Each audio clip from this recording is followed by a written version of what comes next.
আপনি এখন মারা গেলে মানুষ আপনার মোবাইলে চেক করে দেখবে এটাতে গান আছে, সিনেমা আছে।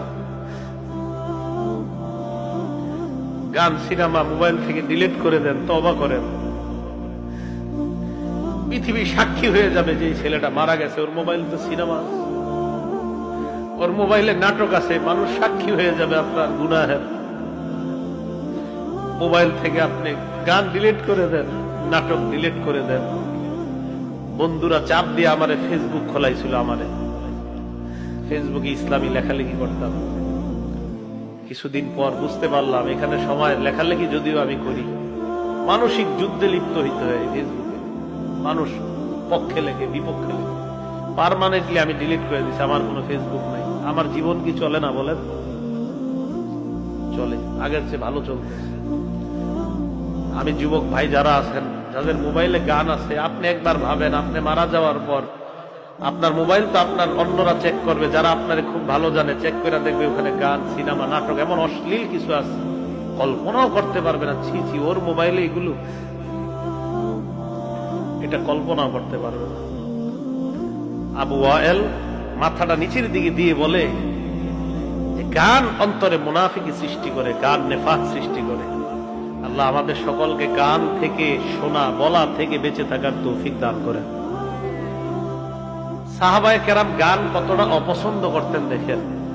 এটাও আবু দাউদ শরীফের 4924 নম্বর হাদিস। আব্দুল্লাহ ইবনে ওমর রাদিয়াল্লাহু তাআলা আনহুর ছাত্র রাফি, হযরত নাফি বলেন, আমি আব্দুল্লাহ ইবনে ওমরের সাথে পথ দিয়ে চলতে লাগলাম, রাস্তা দিয়ে।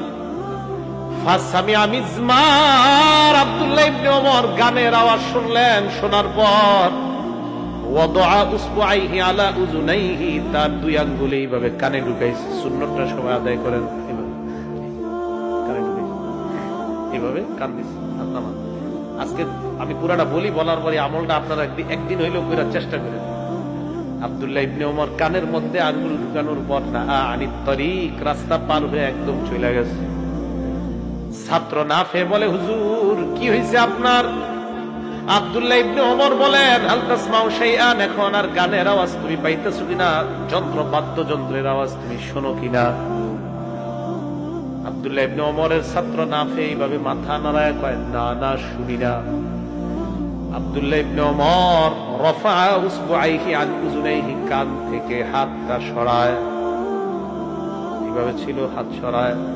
সরানোর পর কয়, যাক ভালো হয়েছে, এখন আর গানের আওয়াজ নাই, বাদ্যের আওয়াজ নাই। আরে কেমন ছিল তাদের ঈমান, দিলটা ছিল কেমন তাদের। নাফে বলে, আপনি এমন কেন করলেন? আব্দুল্লাহ ইবনে ওমর বলে, নাফে তুমি যেমন আজকে আমার সাথে রাস্তা দিয়ে চলতেছিলা, আমি একদিন আল্লাহর নবীর সাথে এইভাবে রাস্তা দিয়ে চলতেছিলাম। নবীজিও রাস্তা দিয়ে যায়, আমিও রাস্তা দিয়ে যাই। আল্লাহর নবীর কানে বাদ্যযন্ত্রের আওয়াজ আসছে। নবীজিও ঠিক আজকে আমি যা করলাম, হাদিসের ইবারত, ফাসামিআ মিসলা যালিক ফাসনা মিসলা যালিক, ফাসামিআ মিসলা যালিক ফাসনা মিসলা যালিক।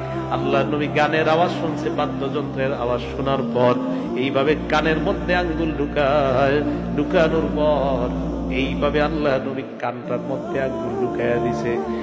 আব্দুল্লাহ ইবনে ওমর বলেন, আজকে আমি যা করলাম, আমার নবী গান শোনার পর অবিকল এমন করেছিলেন, তাই আজকে আমিও বাদ্যযন্ত্রের আওয়াজ শুই না, আমার নবীর সুন্নতের উপর আমল করলাম।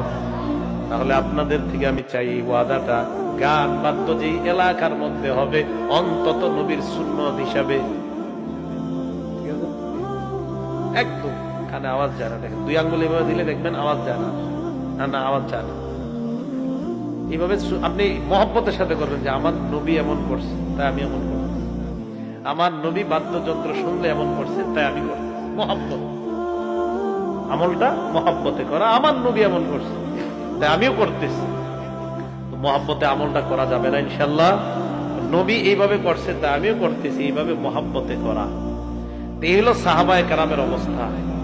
গানের আওয়াজ, তারা গান শুনবে দূরের কথা, যন্ত্রের আওয়াজটা কানে আসবে, সহ্য করা যায় না।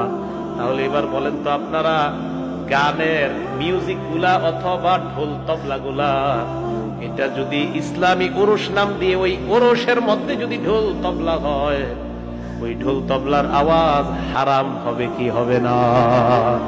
এই অনুষ্ঠানের মধ্যে যাওয়া হারাম না হালাল বলেন?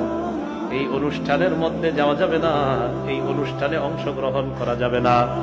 অনেক বড় লোক বাসার মধ্যে ঢুকলে দেখবেন ঢুকার সময় পর্দাটা মাথায় লাগলে টুন টুন করে আওয়াজ হয়। ঢাকা শহরের না, দেশ গ্রামে জানি না, বড় লোক বাসায় ঢুকবেন পর্দাটা যদি আপনার মাথায় লাগে না টুন টুন করে আওয়াজ হয়। আমি বলছি না জায়েজ বা না জায়েজ, তবে আম্মা জান আয়েশার একটা হাদিস শোনাবো, শোনানোর পর এই জাতীয় ঘটনা কোনো বাসায় দেখলে তারেও হাদিসটা শোনায়া দিবেন। আম্মা জান আয়েশা সিদ্দিকার ছাত্রীর নাম বুনানা, ছাত্রীর নাম বুনানা। কি নাম? ছাত্রী। এই বুনানা বলেন, আমি আম্মা জান আয়েশা সিদ্দিকার সামনে বসা, ইতিমধ্যে একজন মেয়ে আম্মা, ও হাদিসটা হলো আবু দাউদ শরীফের 4231 নম্বর হাদিস। আমি আম্মা জান আয়েশা সিদ্দিকা রাদিয়াল্লাহু তাআলা আনহার সামনে বসা, ইজ দুখিলা আলাইহা বিজারিয়া, একটা মেয়ে আম্মা জানের কাছে আনছে, হয়তো ঝাড় ফুঁক দেওয়ার জন্য অথবা দোয়া নেওয়ার জন্য, কারণ আম্মা জানরা তো ছিল বড় বরকতময়। আম্মা জান আয়েশা সিদ্দিকার কানে আওয়াজ আসছে, আম্মা জান বললেন কিসের আওয়াজ? আশেপাশে যারা তারা বললেন জালাজিলু আলাইহা জালাজিলু সাউবিতা, আম্মা জান একটা মেয়ে আপনার সামনে আনছে, ওই মেয়েটার পায়ে নুপুরে নুপুরের আওয়াজ, নুপুরের আওয়াজ। আম্মা জান আয়েশা সিদ্দিকা, মা বোনরা ভালো করে শুনেন, কারে আজকে আপনার আইডল মানেন? বিভিন্ন নায়িকার ফ্যাশন আপনার কাছে আজকে অনেক পছন্দ, আম্মা জান আয়েশা সিদ্দিকার সামনে সারা দুনিয়ার সুন্দরীদেরকে দাঁড় করায়া দিবা, আম্মা জানের সৌন্দর্যের সামনেও তারা দাঁড়াতে পারবে না। এত সুন্দর ছিলেন আম্মা জান। আমাদের নবীজি মোহাব্বত করে ডাকতেন ইয়া হুমায়রা, এ লাল সুন্দরী। সুবহানাল্লাহ। আমাদের নবীজি আয়েশা সিদ্দিকাকে বলতেন ইয়া হুমায়রা, হুমায়রা মানে লাল সুন্দরী। নবীজি আম্মা জান আয়েশাকে বলতেন এ লাল সুন্দরী। কতটা সুন্দর ছিলেন আম্মা জান আয়েশা সিদ্দিকা। লম্বা বলেন, আম্মা জান আয়েশা সিদ্দিকা লম্বা বলেন, তাও দুনিয়ার নারীদেরকে বলবেন কিয়ামতের মাঠে তো দেখা হবে, সেদিন দাঁড়ায়। আম্মা জান আয়েশা সিদ্দিকা বলতেছিলাম, উনি দেখেন এমন একজন নারী নবীজির কাছে কতটা প্রিয়। নবীজি বলেন খাবারের মধ্যে সারিদ আমার কাছে যেমন প্রিয়, নারীদের মধ্যে আয়েশাও আমার কাছে এমন প্রিয়। সারিদ কারে কয় জানেননি? আমলটা কইরেন, বলে দিমু। রুটি টুকরা টুকরা করবেন, বলেন তো কি? টুকরা টুকরা করে গোস্তের ঝোলে ভিজাবেন, গোস্তের ঝোল বাটিতে, রুটি টুকরা টুকরা